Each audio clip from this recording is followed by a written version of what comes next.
የዚህ ሳምንት መርዷችን መርዶው ከዕለት ወደ ዕለት ነው። የምስራችን የምንሰማበት ናፍቆናል። አሁን ፈርዶብን የት እንደምደበቅ አንዳንድ ጊዜ መደበቂያ ስላጣሁኝ እንጂ የታለ ጳጳሱ ዝም ያለው ይላል። ያም ተነስቶ የታለ ምን ያለው ይላል። መቼስ ጳጳሳት ግደሉ አላል። እኛም ቀናችን እስከሚደርስ ነው የምንጠብቀው። አንድ ቀን ለእኛም ይደርሳል። በዚህ አይነት መልኩ ምንም ይቀራል ብለን አናስብም። ምን አወጣህ አንተ ለመሆኑ? ምንድነው ስራ? ምንድን ሰራህ? ምን ሰራህ? ከኛ መሰለ አሁን ህዝቡ ማወቅ አለበት ነው አባ። ሌላ ነገር ህዝቡ ማወቅ የት ነው ያወቀው ህዝቡ? ዓላማችን ፍጹም ሰላማዊ ብቻ ነው። እኔ በነጻነት ለመኖር የተፈቀደልኝ ሰው ነኝ። በነጻነት መናገርን የሰጠኝ ደግሞ ተፈጥሮ ነው። ጊዜያዊ ወንበራቸውንና ጥቅማቸውን ለማስጠበቅ ሲሉ የብዙ ሰዎችን ህይወት ለስቃይ ይዳርጋሉ። ሰላም ጤና ይስጥልኝ። እንዴት አላችሁ? እግዚአብሔር የተመሰገነ ይሁን። በወቅታዊና በአዳዲስ ቪዲዮዎች ተመልሻለሁ። እንግዲህ ዛሬ የምንመለከተው ትላንትና ሐምሌ 19 የቅዱስ ገብርኤል በዓል ተከብሯል። እናቱ ኢየሉጣና ልጅ ቅዱስ ቂርቆስን ያዳነበት በዓል ነው ሲከበር የዋለው። እንግዲህ እንኳን አደረሳችሁ፣ ዘግይቼም አልፎም ቢሆን እንኳን አደረሳችሁ ለማለት ፈልጋለሁ። በዚህ በዓል ላይ ብፁዕ አቡነ ዮሴፍ በሐዋሳ ቅዱስ ገብርኤል የተናገሩት አለ ከዚህ ከወቅታዊ ነገር ጋራ፣ እንዲሁም ደግሞ ብፁዕ አቡነ አብርሃም በባህር ዳር እኛም ሁላችንም ቀናችን ነው የምንጠብቀው፣ ኑ ጦርነት እንዋጋ ያለን ኃይል የለም፣ ግን እኛን ባገኘበት ቦታ ሁሉ እየገደሉን ነው የሚሉ ሰፋ ያሉ ሐሳቦችን አንስተዋል።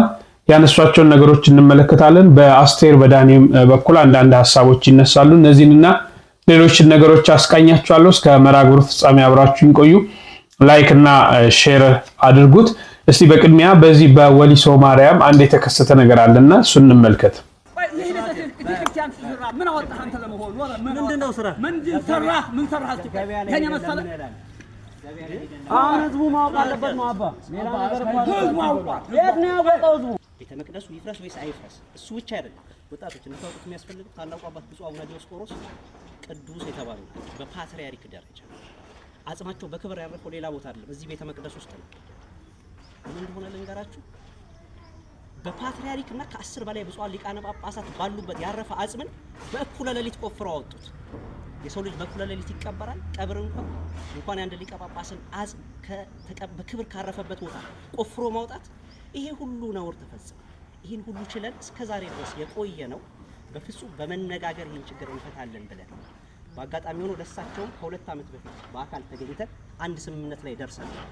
እንድታውቁት ይህ ጉዳይ በግልጽ ለህዝብ ቀርቦ ውይይት ተደርጎበት ይፍረስ ብሎ ህዝብ የሚወስን ከሆነ እኛ በማፍረስ የመጀመሪያውን መዶሻ እንደምናነሳ እሳቸው ባሉበት ጭምር አስረድተናል። ቀጥሎ ግን የተስማማ ነው ምንድነው? እሳቸው ባል ቃል አይደለም እውነት አይደለም፣ በፍጹም ህዝብ ሳናማከር የማፍረስ እርምጃ አንወስድም። እኛ ያልነው እናንተ ፈርሱ የልማት ስራ ይሰራ ብትሉ በአክብሮት እንቀበላለን። በፍጹም ለምን ይሄን አላችሁ አንልም። ነገር ግን እኛም ለቅዱስ ቤተክርስቲያን የሚጠቅም ሐሳብ አለን። ይህ ቤተ መቅደስ ብፁዕ አቡነ ዲዮስቆሮስ አንዲት ጀርመናዊት የጀርመን መንግስት አምባሳደር ሚስት 1960ዎች ውስጥ ነው። የጀርመን መንግስት አምባሳደር መቼም ጀርመኖች በእምነት እናውቃቸዋለን፣ ፕሮቴስታንቶች ናቸው። የጀርመን የአምባሳደሩን ሚስት አጥምቀው አድነዋት መርቼዲስ መኪና ሸለመቻቸው። እሳቸው ሁሌም ቤተክርስቲያን ማልማት ስለነበር ዓላማቸው ስጦታ አይደለ ሸጠው ማልማት ፈለጉ። ፈቃዷን ጠይቀው የጀርመናዊቷን የአምባሳደር ሚስት ፈቃድ ጠይቀው መርቼዲስ መኪና ሸጠው የገነቡት ቤተ መቅደስ እግዚአብሔር ይመስገን። ይሄ የአባታችን አሻራ ያረፈበት አሁን ለክርክር አይደለም። እኛ የምንለው ክርክር አይደለም። ብፁዕ አባታችን ሕያው አሻራቸው ያረፈበት ቤተ መቅደስ ቆሞ የቀደሱበት ቀድሰው ያቆረቡበት ከ2 እና 3 ፓትርያርኮች በላይ መንፈሳዊ አገልግሎት የሰጡበት እንኳን በኢትዮጵያ አይደለም። ብፁዕ አባታችን አቡነ ዲዮስቆሮስ አርበኛ ነበሩ። እንደ ታላቁ ብሔራዊ ጀግና እንደ ክቡር ደጃዝማች ገረሱ ለሀገራቸው ነጻነት የታገሉ በዚያ ምክንያት ብቻ እንኳን አይደለም ማፍረስ እጅ አንስቶ ማፍረስ አይደለም ቢፈርስ እንኳን ታጥሮ ሰማችሁ፣ ቢፈርስ እንኳን ታጥሮ ብፁዕ አባታችን የገነቡት ሕያው ቅርስ እየተባለ ትውልድ ይጎበኛል። ዛሬ እኛ እጅ ላይ የዲዮስቆሮስ ጉዳይ እኛ እጅ ላይ ወደቀና ለዚህ ደረሰ። ምን አወጣህ አንተ ለመሆኑ? ምንድነው ስራ? ምንድን ሰራህ? ምን ሰራህ? የኔ መሰለ አሁን ህዝቡ ማወቅ አለበት ነው አባ። ሌላ ነገር ህዝቡ አውቋል። የት ነው ያወቀው ህዝቡ? ይሄን ያህል ሲገተር ምን ተደረገ? የት ነው ያወቀው ህዝቡ? ለህዝቡና ሰው ገብሪ እኛ ለህዝቡና ሰው ያውቃል። የት ነው ያወቀው ህዝቡ? አይደል እንደኛ ያወቀው። ፍጹም ሰላማዊ ክርስቲያናዊ ስነ ምግባር በተሞላበት መንገድ ተነጋግረን ለቅድስት ቤተክርስቲያን የሚጠቅመውን ለማድረግ ነው። በፍጹም ከማንም ጋር ከምንም ጋር ምንም አይነት ግንኙነት የሌለን ክርስቲያናዊነታችን ኦርቶዶክሳዊነታችን ብቻ ቀስቅሶን እዚህ ጋር የተገኘን መሆኑን ለሁሉም ለማሳወቅ እንወዳለን። ዓላማችን ፍጹም ሰላማዊ ብቻ ነው። ይህንን የሀገረ ስብከቱ ሊቀ ጳጳስ ብፁዕ አባታችን አቡነ ሳይሮስ ይረዱልን። የከተማው አስተዳደር የከተማው የጸጥታ ኃይሎች ይህንን የምናደርገው መንፈሳዊ ግዴታችንን ለመወጣት ነው። ሁከት፣ ብጥብጥ፣ አለመግባባት የኛ ምኞት አይደለም። በመነጋገር በመወያየት ብቻ ይህን ቤተ መቅደስ ጠብቀን ለማቆም የተዘጋጀን ብቻ መሆኑን እንድታውቁልን እንፈልጋለን።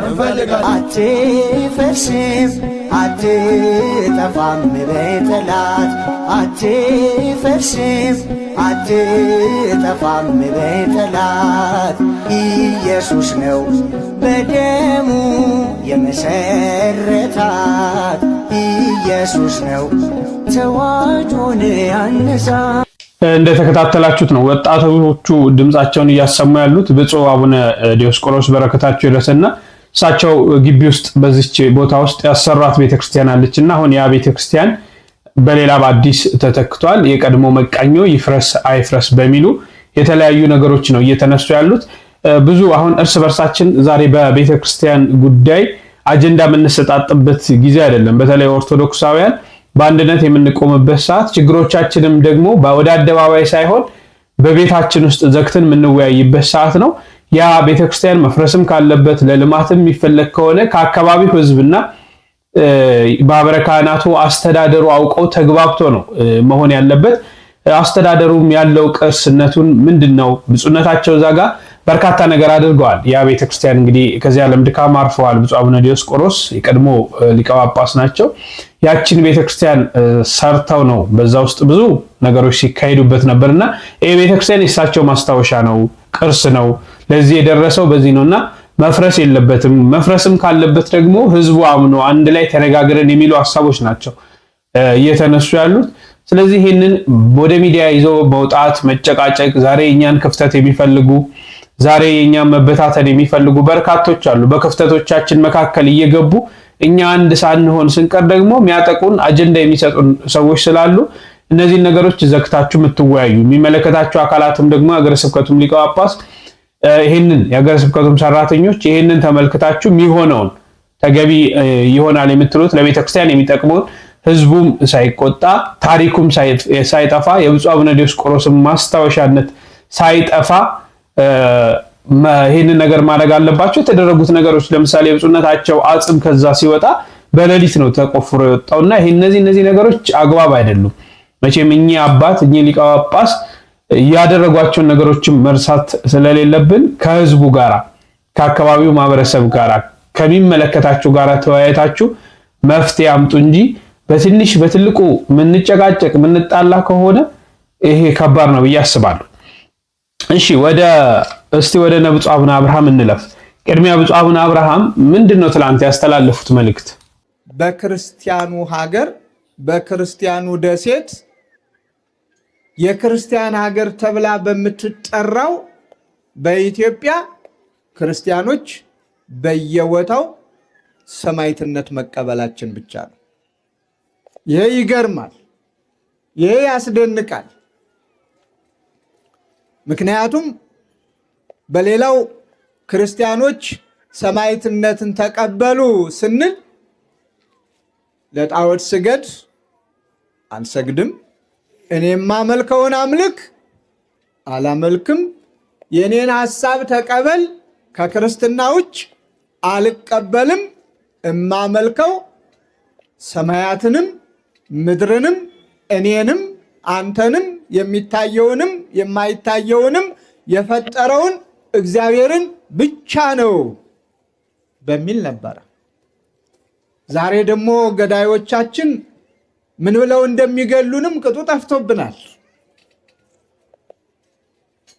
በኢትዮጵያ ምድር የክርስቲያኖች መሞት የክርስቲያኖች ሰማዕትነት መቀበል ምን ብለን ስም እንደምናወጣለትም ለኔ አልገባኝም። ዘመነ ሰማዕታት ስንል ስም የወጣለት ሰማዕታት የሰማዕታት ዘመን የተባለ ክርስቶስን ካዱ የሚሉ ስለነበሩ ነው። የዛሬዎቹ ደግሞ ወይ በግልጽ ቀርበው ክርስቶስን ካዱ አላሉንም፣ በእንዲህ አይነት ውጊያም ተሰልፈው ኑ እንዋጋ አላሉንም።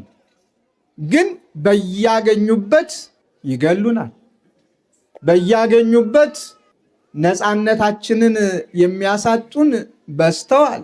ምን ማለት ነው? ምናልባት ለማሸማቀቅ ለማስፈራራት ሁሉም ኦርቶዶክሳዊነት ሞት የሚያመጣ የሚያስከትል ከሆነ የተዋህዶ ልጅ መሆን በየቦታው የሚያስገድል ከሆነ ይቅርብኝ ይሄ እምነት ብሎ ሃይማኖት እየመረጠ እንዲሄድ ሃይማኖቱን እንዲያጣ በስውር ይፋዊ ባልሆነ እኔ ነኝ ይህንን እምነት ካልተከተልክ እገልሃለሁ ያልተባለለት ምን ይሆን ምስጢሩ? እንደሱ ከሆነ ገዳዮቻችን ተሳስተዋል። እንደሱ ከሆነ ፈታኞቻችን ተሳስተዋል። እኛም የሕፃኑ የቅዱስ ቂርቆስ ልጆች ስለሆን እኛም የእናታችን የቅድስት ኢየሉጣ ልጆች ስለሆን ኦርቶዶክሳውያን በሙሉ የትፍሪህም እናቶ አትፍሪ ነው። ዛሬም የተዋህዶ ልጆች አትፍሩ ትላለች ቅድስት ቤተ ክርስቲያን። አንዱ አንዱን እያጽናና መከራውን በደስታ በመቀበል በመቋቋም ወደ እግዚአብሔር በመጮህ ለእግዚአብሔር የሚሳነው ነገር ስለሌለ እግዚአብሔርን በመጠየቅ ፈተናውን እንዲያሳልፈው በሃይማኖት በመጽናት እንድንኖር እንገደዳለን። አንዳንድ ጊዜ ሞትን በስደት ሞትን በከተማ ወይም በገጠር ሞትን በደጋ ወይም በቆላ ሆኖ ማምለጥ አይቻልም። አስተማሪ ነው። የዚህ ሳምንት መርዷችን መርዶው ከዕለት ወደ ዕለት ነው። የምስራች የምንሰማበት ናፍቆናል። ሰላም የሚሰፍንበት ናፍቆናል። ጦርነት፣ ዋይታ፣ ስደት፣ ሞት በቃ የሚባልበት ናፍቆናል። ለናፍቆታችን ደግሞ እርካታ እናገኝ ዘንድ ወደ እግዚአብሔር መጸለይ ግድ ነው። ሰሞኑን ሕይወታቸው ያለፈ የቆሰሉ አደጋ የደረሰባቸው ገዳም ላይ የተቀመጡ ሰዎች አይደሉ? ከራሳቸው አልፎ ተርፎ ስለ ዓለም የሚጸልዩ፣ ስለ ኃጢአተኞች የሚጸልዩ፣ ስለ ወገን የሚጸልዩ፣ ስለ በሽተኞች የሚጸልዩ፣ ለበሽተኛው ፈውስን እግዚአብሔር እንዲሰጥ፣ ዝናመ ምሕረቱን እንዲሰጥ፣ ምድሪቱ የተዘራባትን ዘር አብቅላ አፍርታ ለሰው ልጆች ምግብ እንድታፈራ እንድትሰጥ፣ ስለ ሁሉም ነገር ስለ ወንዞችም ስለ ማንኛውም ነገር የሚጸልዩ ያውም እናቶቻችን በሰማ ነው እነሱ ናቸው ያረፉት። እንግዲህ ሰማዕትነት ወይም ደግሞ በልዩ ልዩ መንገድ የሚመጣ መከራ ብንደበቅም ብንሸሽም ብንወጣም ብንወርድም የማይቀር መሆኑን አምነን የማይቀር ነገር ካለ ደግሞ ይህ ዓለም እንዳያታልለን በግዴለሽነትና በንዝህላል እንዳያገኘን የማይጨበጠው ዓለም የሚጨበጥ መስሎን ስንባዝን ስንወጣ ስንወርድ በከንቱ እከብር ባይ ልብ ይዘን ጊዜያዊ ነገር አታሎን አወዳደቃችን እንዳይከፋ በተጠራለት በፊቱ እንዳናፍር የመንግስቱ ወራሾች እንድንሆን ጸሎት ያስፈልገናል። ንስሐ ያስፈልጋል። ወደ እግዚአብሔር መቅረብ ያስፈልጋል። እግዚአብሔር መሐሪ ስለሆነ ምንጊዜም ዝግጁ ሆኖ መኖር አጥብቆም መጸለይ። አሁን ነገሮች ሁሉ ስለሚዘበራረቁ እኛም ቅጡ ጠፍቶናል። የምንለውንም ያሳጣል። ምንስ ይባላል? መቼ ነው የምስራችን የምንሰማ? ደግሜ እናገረዋለሁ ይህንን ቃል። መቼ ነው በቃ የሚለን እግዚአብሔር? ቢቸግራቸው እኮ አባቶቻችን አይቴ ውእቱ አምላኮሙ ከመ ይበሉነ ውሉደ አሕዛብ ውሉደ መርገም፣ የመርገም ልጆች የማያምኑ ውድቀታችንን የሚፈልጉ በአንተ አምላክነት የሚቀልዱ የታለ አምላካቸው እንዳይሉን፣ የታለ ፈጣሪያቸው፣ የታለ ገዣቸው፣ የታለ የሚያመልኩት፣ የታለ ያዳናቸው የሚያድናቸው እንዳይሉን እባክህ ጸሎታችንን ስማ ብለው ድምፃቸውን ከፍ አድርገው እኮ አባቶቻችን ጭኸዋል። ጸሎታችንን ስማ፣ አይቀልዱብን፣ አይሳለቁብን፣ ህልውናህን ግለጽ፣ መኖርህን ግለጽ፣ ትዕግስትህ ይብቃ፣ በኃጢአት የሚመላለሱትን በቃ በላቸው፣ ንጹሕ ደም የሚያፈሱትን በቃ በላቸው፣ አንተ መሐሪ ነህና ለንስሐ አብቃቸው፣ የጸጸት ልብ ፍጠርላቸው ብለን እኮ ልናዝን ልንጸልይ ይገባል። እኛ ግን እዚያም ሞተ ስንል እኛውንን የምንተቻቸው አሁን ፈርዶብን የት እንደምደበቅ አንዳንድ ጊዜ መደበቂያ ስላጣሁኝ እንጂ የታለ ጳጳሱ ዝም ያለው ይላል፣ ያም ተነስቶ የታለ ምን ያለው ይላል። መቼስ ጳጳሳት ግደሉ አላል። እኛም ቀናችን እስከሚደርስ ነው የምንጠብቀው። አንድ ቀን ለእኛም ይደርሳል። በዚህ አይነት መልኩ ምንም ይቀራል ብለን አናስብም። ብዙ ካህናት ሕይወታቸው አለፈ በቤተ መቅደሱ። ብዙ እናቶቻችን ሕይወታቸው አለፈ። በገጠር የለ፣ በከተማ የለ፣ በገዳም የለ፣ በየትኛውም ቦታ ሞት ነግሷል። ስለዚህ እንደ ቅዱስ ቂርቆስ ኢትፍሬእም ነበልባለ እሳት፣ የጊዜውን ጸዋትወ መከራ ሳንሰቀቅ ሳንፈራ፣ የጊዜውን ውጣ ውረድ እንደምንም ሳንቆጥረው በሃይማኖታችን ራሳችንን አጎልብተንና አጎልምሰን ምድራዊውን ሳይሆን ሰማያዊውን መንግስት በመናፈቅ አትፍሪ፣ አትፍራ፣ አንፍራ በማለት ልንሰራው የሚገባንን በጸሎት ጽሙዳን ሁነን ከመጠባበቅ በስተቀር ሌላ ምን ጥቅም አለው? ምንስ ትርጉም ያመጣል? እያፋጠነው ካልሄድን በስተቀር አሁን ፈርዶብን የት እንደምደበቅ አንዳንድ ጊዜ መደበቂያ ስላጣሁኝ እንጂ የታለ ጳጳሱ ዝም ያለው ይላል፣ ያም ተነስቶ የታለ ምን ያለው ይላል። መቼስ ጳጳሳት ግደሉ አላል። እኛም ቀናችን እስከሚደርስ ነው የምንጠብቀው። አንድ ቀን ለእኛም ይደርሳል። በዚህ አይነት መልኩ ምንም ይቀራል ብለን አናስብም። ብዙ ካህናት ሕይወታቸው አለፈ በቤተ መቅደሱ። ብዙ እናቶቻችን ሕይወታቸው አለፈ። በገጠር የለ፣ በከተማ የለ፣ በገዳም የለ፣ በየትኛውም ቦታ ሞት ነግሷል። በበራሪም በተሽከርካሪም በተወርዋሪም በመሳሰሉት አሰቃቂ በሆኑ የሞት ወጥመዶች ሁሉ ሲሰፍን ሲያዩ ይንጠስለት የሚሉ ይመስላል። ግን ክርስትናው ደግሞ እሱ አልሆን ብሎ ነው እኛንም የተቸገረ። የብዙ አባታችን በረከታቸው ይድረሰን። እንግዲህ ቤተክርስቲያን ላይ እየደረሰ ያለውን ፈተና መከራ አንስተው ነው ብዙ ጊዜ እንዲህ አይነት ነገሮች ሲከሰቱ ወደፊት ለፊት ወጥተው ይናገራሉ። እንግዲህ በደቡብ ወሎ በቅድስት አርሴማ ቤተክርስቲያን ሴቶች መነኮሳት ላይ መናንያን ላይ በግብር ስራ ላይ ያሉ የተደረገው የድሮን ጥቃት አለ።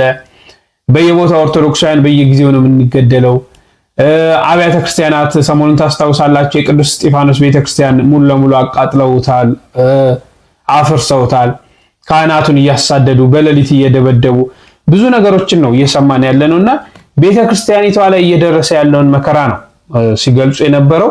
ሁሉ ጦርነት እንኳን ብለው ያወጁት የለም። ገዳዮቻችንንም አናቅም፣ እንዲህ አይነት ፈተና የሚያደርሱብንንም አናቅም። ካህናቱም ተገለዋል፣ ምዕመናኑም ተገለዋል። ነገም ደግሞ እያንዳንዳችን የራሳችንን ጊዜያችንን ነው እየጠበቅን ያለነው እና እስከዛ ልንጽናና ያስፈልጋል የሚሉ ነገሮችን ብፁዕነታቸው አንስተዋል። እንግዲህ ብፁዓን አበው ሊቃነ ጳጳሳት ዋናው ድርሻቸው ቤተክርስቲያንን መጠበቅ ነው። ቤተክርስቲያንን መጠበቅ፣ ለልጆቻቸው እረኛ መሆን ነው። በየጊዜው ሚዲያ ላይ እየተወጣ ብቻ እንዲህ አይነት መግለጫዎችን መስጠት ብቻ ደግሞ በቂ ነው ብዬ አላስብም። ከሚመለከተው አካላት ጋር እስከ መጨረሻው ድረስ ለምሳሌ ከመንግስት ጋር ይወያያሉ፣ ተወያየን ይላሉ፣ ግን ቀጥሎ የሚመጡ መፍትሄዎችን እየተመለከትን አይደለምና እስከ መጨረሻው ድረስ ይሄንን ነገር እልባት እስኪያገኝ ኦርቶዶክሳውያን ላይ እየደረሰ በተለይ የገዳም አባቶች የገዳም እናቶች ላይ እኔ ለምን ሰው እነዚህን ለማጥቃት እንደሚፈልግ አይገባኝ።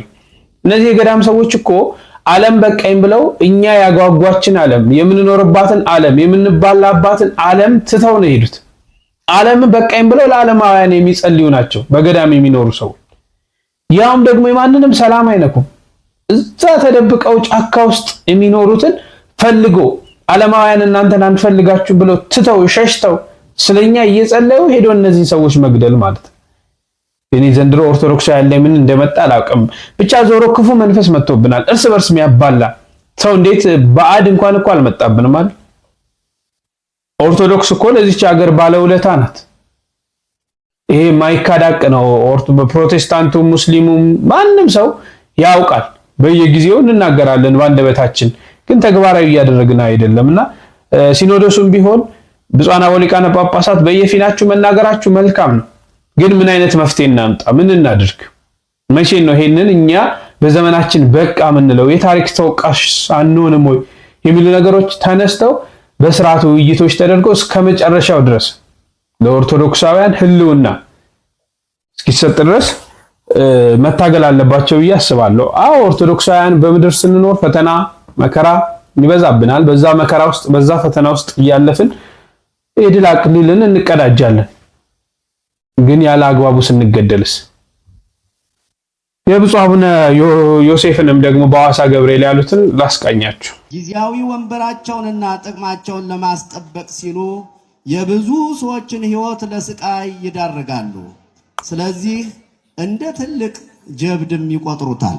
አንድ ጊንጥ ወንዝ ለመሻገር ሲፈልግ እንቁራሪትን በጀርባሽ አዝለሽ አሻግሪኝ አላት።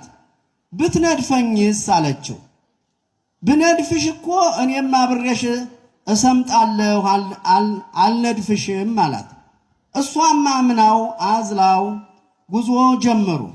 ወንዙ መሃል ላይ ሲደርሱ ጊንጡ በኃይል ነደፋት።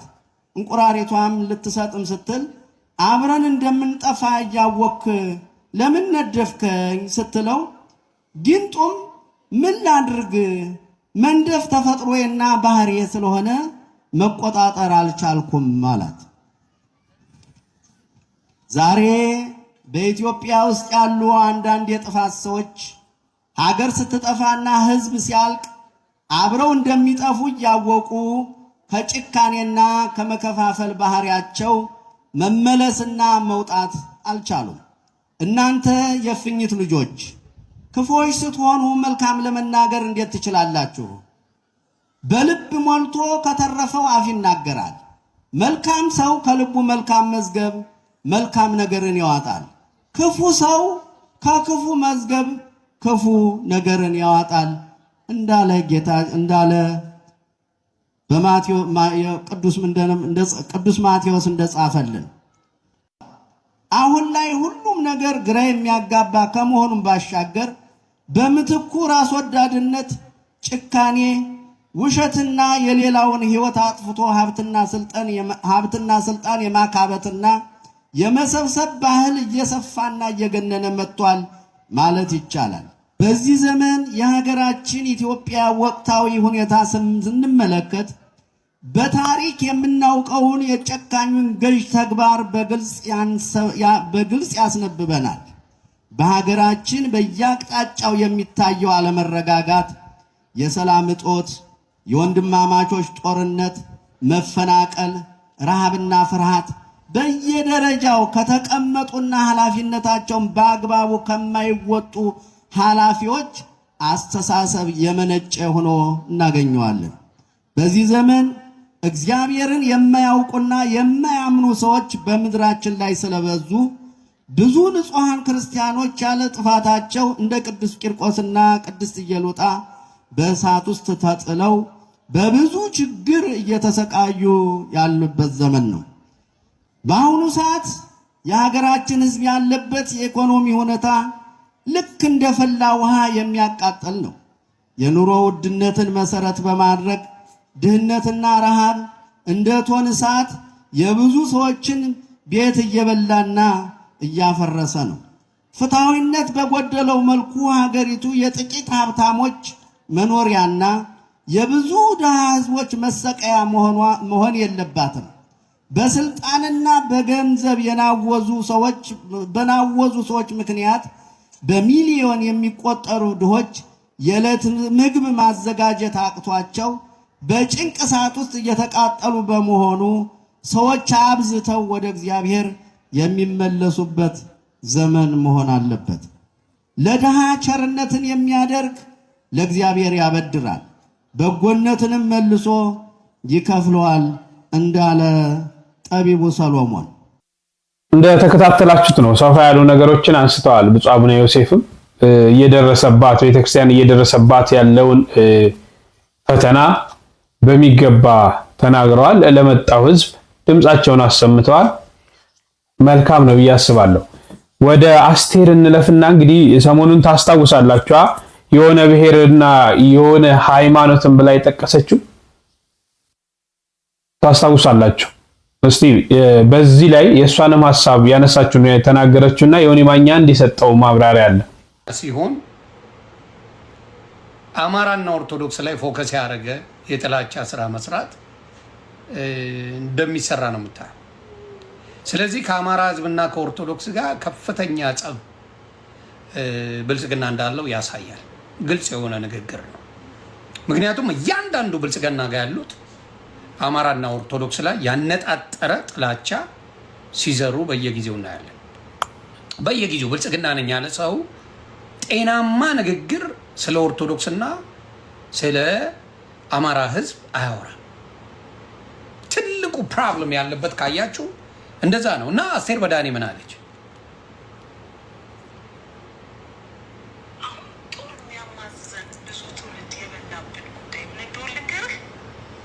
የሆነ ብሔረሰብና የሆነ ሃይማኖት የሀገር ባለቤት ነኝ ብሎ ተቀምጧል። እና ድሮ ፌዴራሊስቶች ሲሉት በዚህ ልክ እንደዚህ ሽታው የሚሰነፍግ አይመስለኝም ነበረ። በዚህ ልክ አይመስለኝም ነበረ።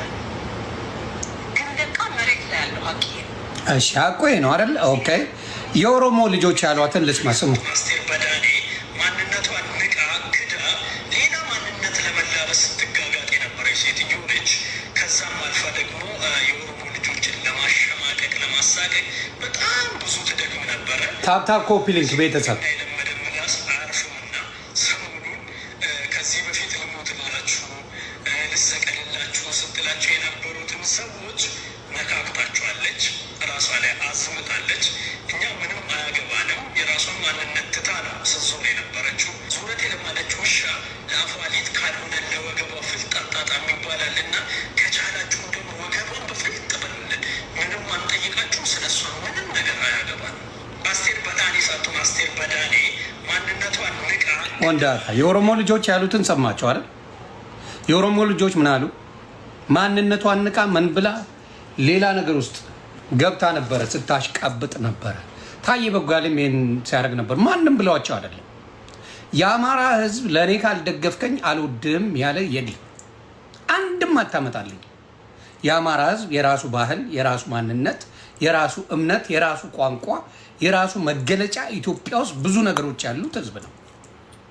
ምንም ጥያቄ የሌለው ነው። በተአምር አሻራ ጥግ ድረስ ኢትዮጵያ ላይ ለዘመናት ያስቀመጠ ህዝብ ይኖር የአማራ ህዝብ ነው። ግን ለምንድን ነው እኔ ብልጽግናን ለመደገፍ የግድ ኦርቶዶክስንና አማራን መጥላት የሚያስፈልገው? ለምንድን ነው? አያችሁ፣ ብልጽግናን የሚያስጠላው ትልቁ ነገር የብልጽግና ደጋፊዎች የሚያንጸባርቁት ብልጽግና የሚጠላውን ነገር አብረው ስለሚያካሂዱ ነው። ታርጌት የተደረገ ህዝብ አለ። ይህንን ነው በግልጽ የምናገረው። ታርጌት የተደረገው ህዝብ እንደምታዩት ከሆነ የአማራ ህዝብና ታርጌት የተደረገ እምነት ደግሞ ኦርቶዶክስ ይባላል። እንዴት በሉ። አስቴር በዳኔ እኔ ጋር ታስታውሻለሽ? የመጣሽውና ኢንተርቪው ያረግሽው ልክ ዮኒ ማኛ ጴንጤ የሆነ ሲባል ነው ሮጠሽ እኔ ፔጅ የመጣሽው። እንዳትረሽ። እኔ አረሳም። ከዚህ በፊት እኔ ፔጅ ላይ መጣሽ ምንም አይነት አስተያየት አልሰጠሽም። ምንም አይነት አስተያየት ልትሰጪ እኔ ፔጅ ላይ ገብተሽ አታውቂም። አስቴር በዳኔ ስልኬን አፈላልገሽ እኔን አፈላልገሽ ህልምም ጭምር አይቻለሁ ምናምን ብለሽ ሰክሰሽ እኔ ፔጅ ገብተሽ ያለውን ነገር በሙሉ ቀበጣጥረሽ ወጣሽ።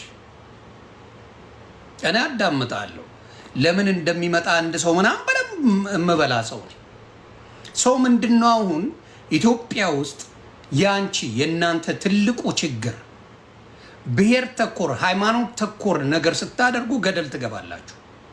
እውነቴን ነው የምለው። ያንቺ ሃይማኖት ግልጽ አድርጌ ልንገርሽ፣ ኢን ጀነራል ሙሉ በሙሉ ነው ማወራሽ። ከአድዋ ድል በኋላ የመጣ ሃይማኖት ነው። ባናትሽ ተተካይ ምን በይ አስረግጬ ልንገርሽ። ማንኛውም ጴንጤ መጥቶ መጠየቅ ይችላል። እኔ ከአድዋ ድል በኋላ በማነ ማርቲን ሉተር የመጣ ሃይማኖት ነው። እሱም አልስማማ ብለው 47,000 ተሰነጣጥቆ ቁጭ ብሎልሻል። ኢትዮጵያም አልግባባ ብላችሁ ግራ ተገባብታችሁ ያላችሁ ሰው ነው። ችግር የለውም እሱ። አንድ ጥያቄ ሌላችሁ ጥያቄ ምንድነው? ኦርቶዶክስ ባትኖር ኢትዮጵያ ላይ መጠንጠጥ አይቻልም ነበር። ግልጽ ላድርግልሽ፣ ከእስልምና ወደ ፕሮቴስታንት ሄደው 1 ወይ 2% አይሞላም። ደግሜ ልንገርሽ፣ ምናልባት ያው መሀይምነት ፊልድሽ ስለሆነ ከእስልምና ወደ ፕሮቴስታንትነት የሄደው ሰው በኢትዮጵያ ታሪክ 2% አይሞላም።